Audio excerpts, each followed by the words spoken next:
Hello, this is Mirian Conti. Hi, Joanne. So great to see you so far away. You know, I'm in Argentina. I know. Miriam, there you are playing beautiful tango music in Buenos Aires, and I'm sitting here at Dane's Music Company in Midvale, Utah, and we're having a wonderful time. Let's talk about tangos today, okay? What to talk about? The first question I want to ask you is if I'm going to take a dancing lesson, shall I bring my castanets?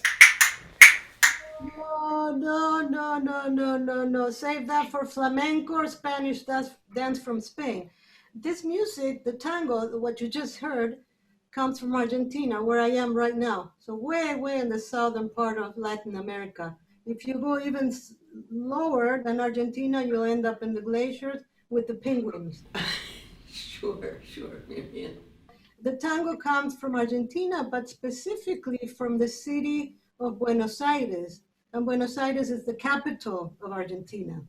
So to say that the tango is from the whole Argentina is not right because the tango was born in the port side of the city, you know, where the ships came from, you know, different countries. And so little by little, the immigrants from many countries just settled here on the port of Buenos Aires. And that's where the tango originated. So if we're going to talk about other music in Argentina, then we have to talk about folklore, which is a different type of music. So today we talk about tango, not castanets. I thought of starting with a very old tango, el choclo, which means the corn cob, you know. And this was composed by what we call the father of tango music, Ángel Villoldo. And the name of the tango, the corn or the corn cob, uh, the choclo, is in Spanish. It might have come from the nickname of a friend of Villoldo who was named Choclo because his hair had the color of the husk of when you open the corn, you get all that kind of blondish hair. So that's probably, they think that the name of this famous tango comes from that. So I thought of starting with that because this is probably the most famous, besides others, very recognizable melody.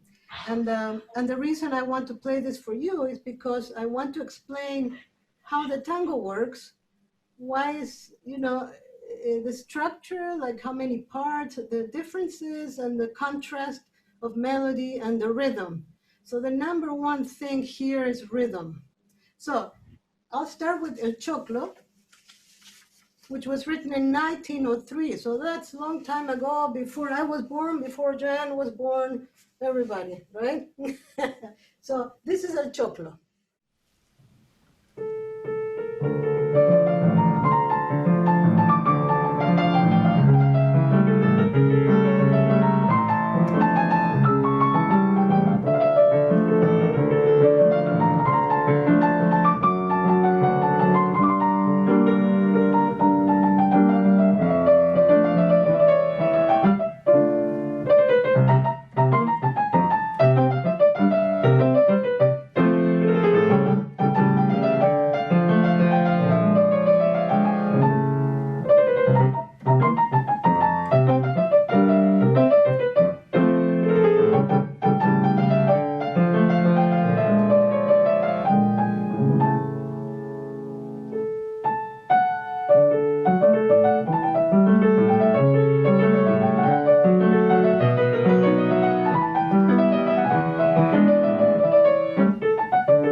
The one thing I wanted to show you, Joanne, is the importance of the left hand, the rhythm.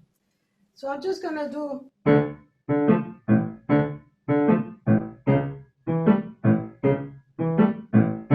you hear that, bum, bum, bum, bum, bum.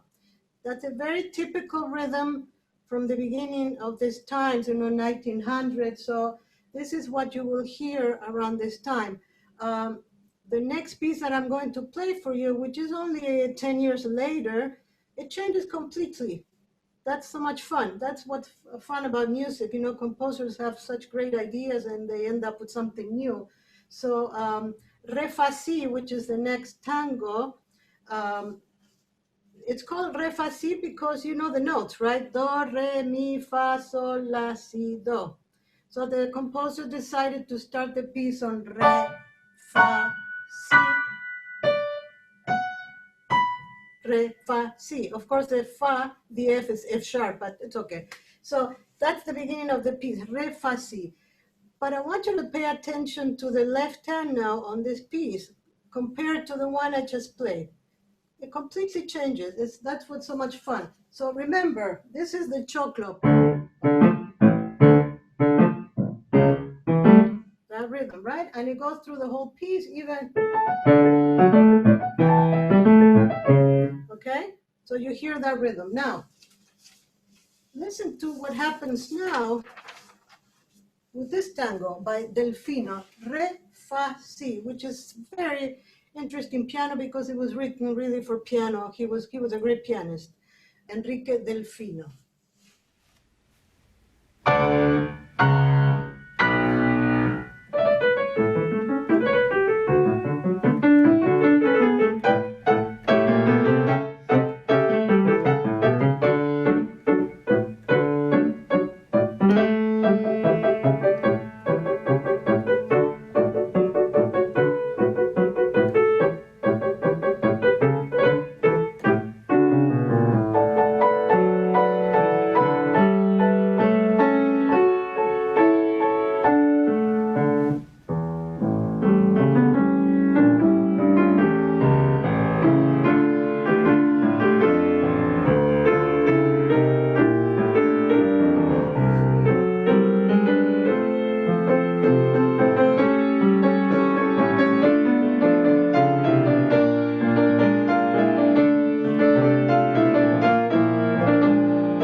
So what do you think, Joanne?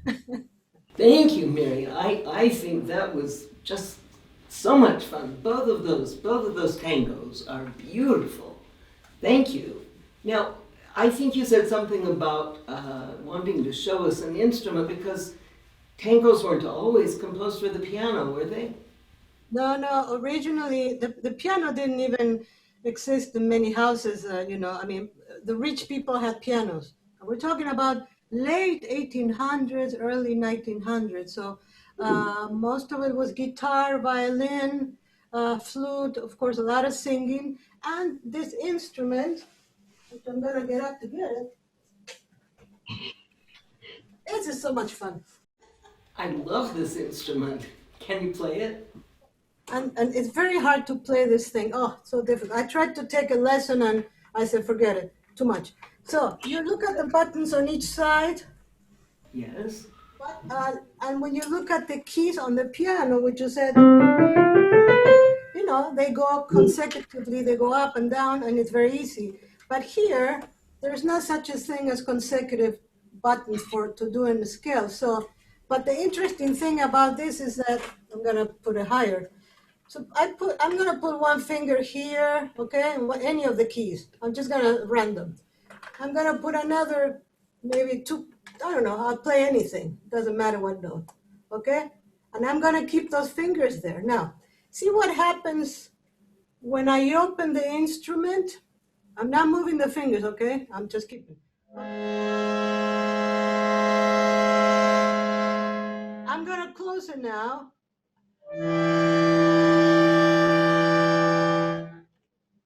Two different notes. So when you open, I'm gonna do anything, okay.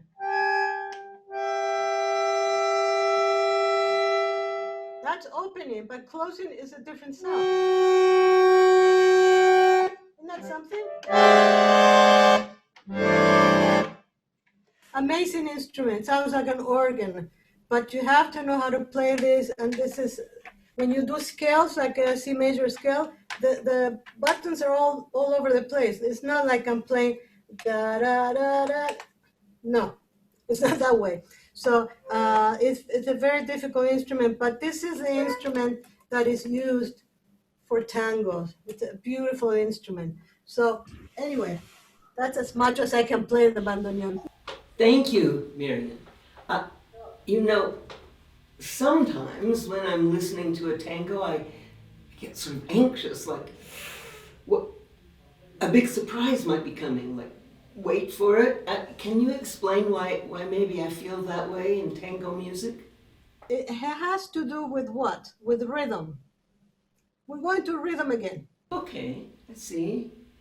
Now, the next tango, El Andariego, which means the wanderer, written much later. But here is where you hear that sensation that you're talking about, that you don't know what's going on and what's going to happen. It's like there's surprises. And it has to do with all the rhythm and feeling kind of like unstable. You don't know where you're stepping. So let me play this for you and see if you can feel that. I'm going to exaggerate some things now too for you to feel that uh, that that thing that, oh my God, what's coming now? So I'm gonna hold it, I'm gonna stretch it, I'm gonna go faster. So that's what's called rubato, okay? But we'll talk about rubato later. All right. So this is el andariego.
what you mean. I'm stretching, I'm going, I'm stopping, I'm taking my time, but then I have to come back to tempo. So that's what rubato is. You're allowed to stretch sometimes. Like for example, here, uh, and then,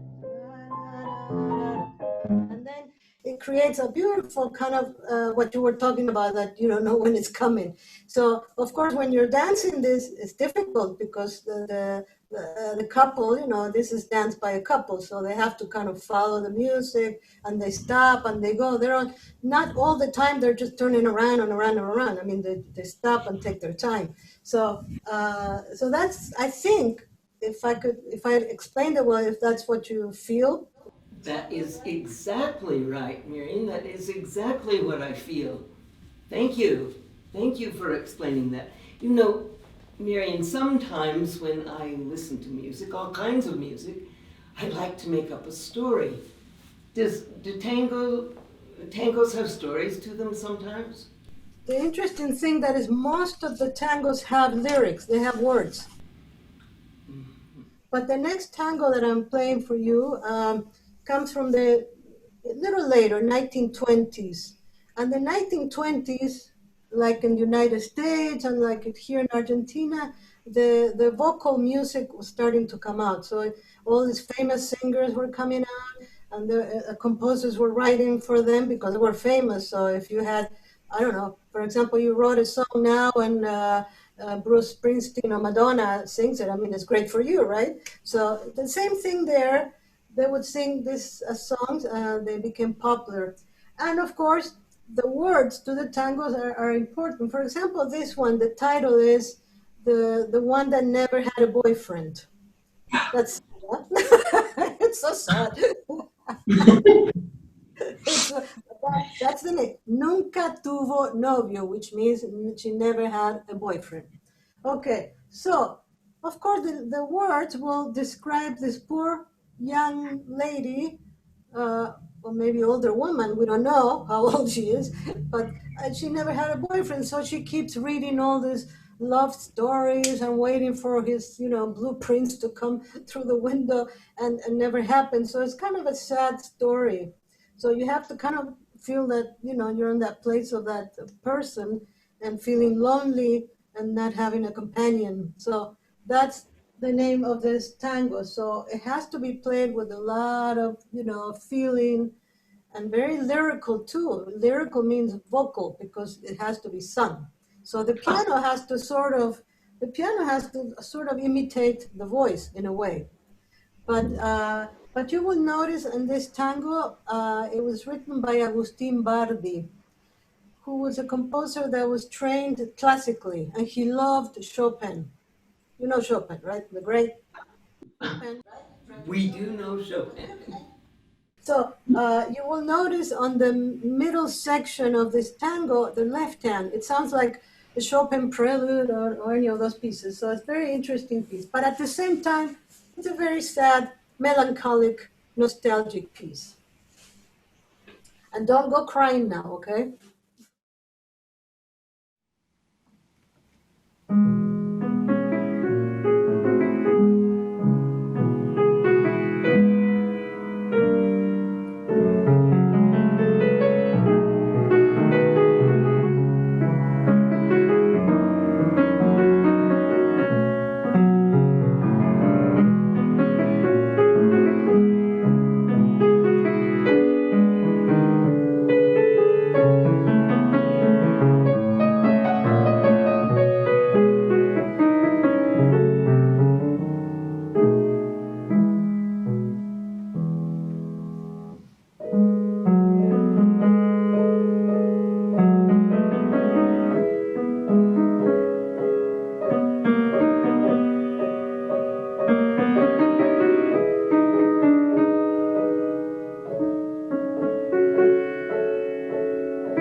was so sad, Miriam.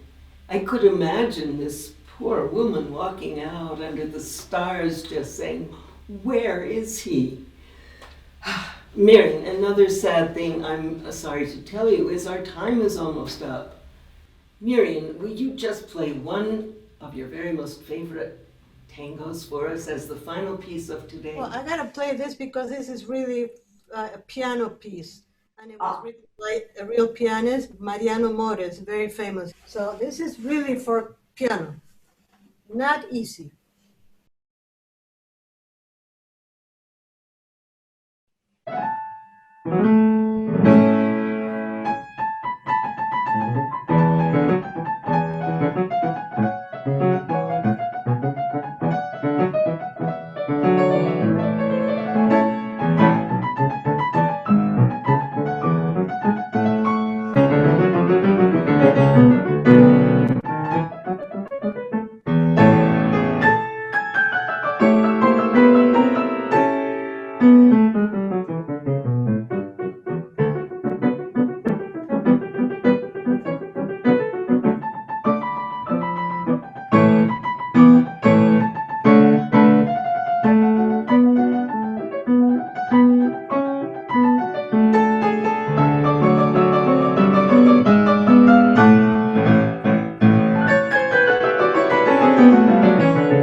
Thank you, Miriam. Thank you so much. That really was virtuoso playing and so beautiful.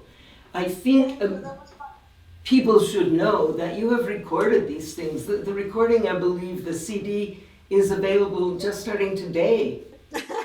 Yes, It congratulations. just happened that the release date is today, so you chose this interview perfectly. We thank you, Miriam, for playing for us, and we thank you all for listening. If you would like to send us a picture or a letter or something you were thinking about, please send it to the Bach Hour address. And please join us again for Piano Inspirato.